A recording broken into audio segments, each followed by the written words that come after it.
Hi everyone, I'm Polymath and I'm showing you how to play Magic the Gathering. Thank you for watching. This is the first episode of my new series, and today I'm talking about one of the essential resources of any Magic game, mana. This is surprisingly complicated, and I don't think this video would have fit in with the first season that I made since that was way more about the basics. Therefore, this new series is called Season 2 as opposed to Season 1, and it's more about some more complicated concepts of gameplay. I'll start talking about mana now. Mana is one of the key concepts of the game. Without mana, you can't even play the game, since you need mana to cast all your spells. However, mana is important even before you start playing a game. Mana is also a key consideration when it comes to deck building, since you can't put spells and creatures in your deck if your mana base can't support them. In a, in a deck, your mana base is your lands, plus any other ways that you're planning to use to produce mana. Green is usually a good color to produce mana in non-land ways. Mana bases could range from just a simple 24 mountains in a deck, all the way to like a multicolor deck with special lands, like non-basic lands and non-land sources. An average mana base is just over 40% of the deck. That means around 24 to 25 lands in a 60-card deck, and 17 to 18 lands in a 40-card deck. There are some small factors that you should consider when deciding between 24 and 25. You should only make small adjustments by these factors and not change your mana base hugely. One example of this is Leaf Gilder. Leaf Gilder is a creature that can tap to produce mana. However, you can't think of it as a land, since you already need some lands to play it, unlike a normal forest, and it's also way easier to destroy a creature than a land. However, if I had one or two of these as in a deck, I'd probably play 24 lands as opposed to 25 lands. I personally consider cards like Leaf Gilder as a fraction of a land. They're not quite just a creature, but they're not a full land either. Creatures like these are a key part of a deck strategy known as ramp. Usually you can play only one land every turn. The strategy ramp gets around this by playing lots of creatures that can produce mana, similar to Leaf Gilder, and that gets them the capability to have, like, say, 3 mana by turn 2, or maybe up to 6 to 7 mana by turn 4. This escalates pretty fast. This allows the player to play some very expensive cards surprisingly quickly. The main focuses of ramp are really any expensive cards that are hard to play in a normal deck, like the Eldrazi. Green is generally the ramp color, but not always. Anyway, back to the mana base.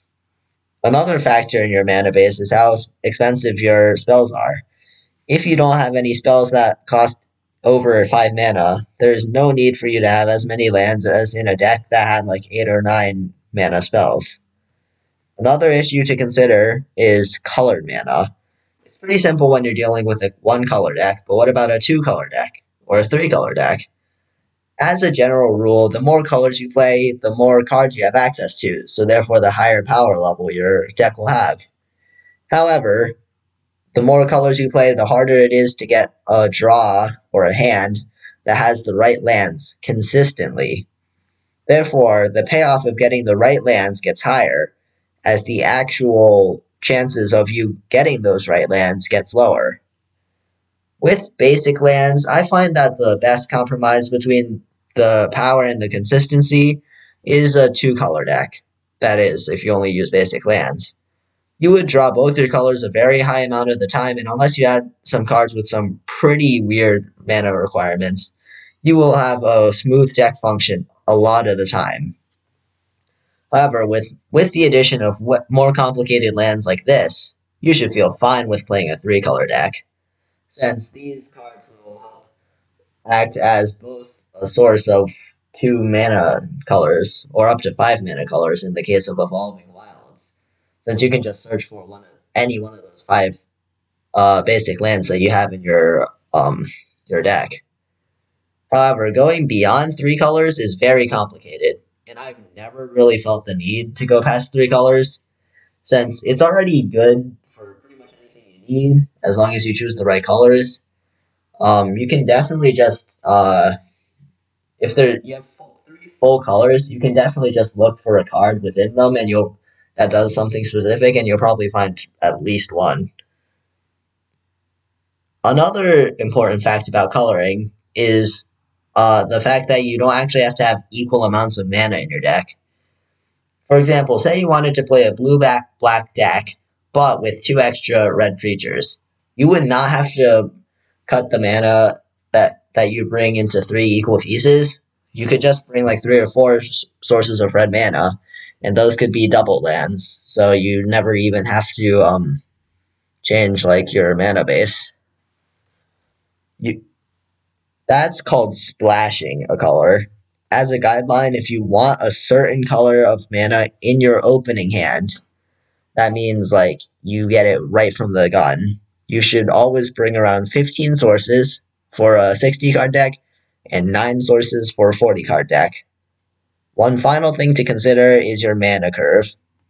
You don't want all your spells costing above 4 mana, because what will you do for the first 3 turns?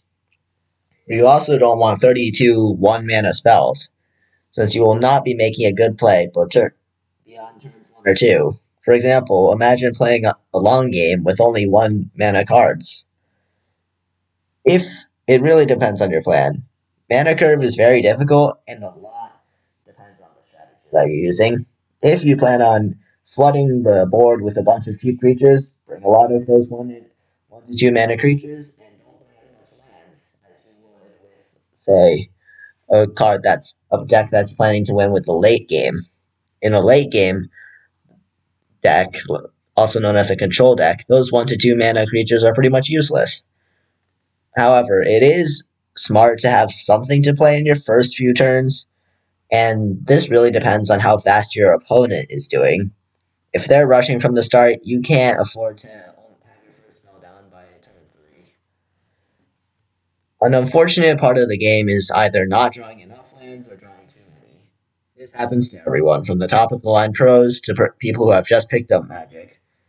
Not drawing enough lands is called getting hosed, and getting too many lands is called getting flooded. There is some stuff that you can do to help you, both when you get hosed and get flooded. There's a concept called mana sinks, which are things that you can spend your extra mana on in the late game when you have too many lands and not enough spells to cast with them.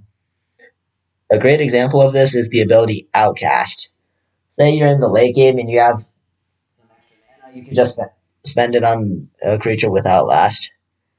An easy solution that you can use when you don't have enough lands, however, is just to use some cheaper spells that can trade with more expensive spells that your opponent has cast to waste their mana and get closer to like an even count of mana. For example, if you spend 2 mana getting rid of something that costs more than 2 mana, then you are essentially subtracting mana from their base. And that's all for this week. This was the first video of the second season.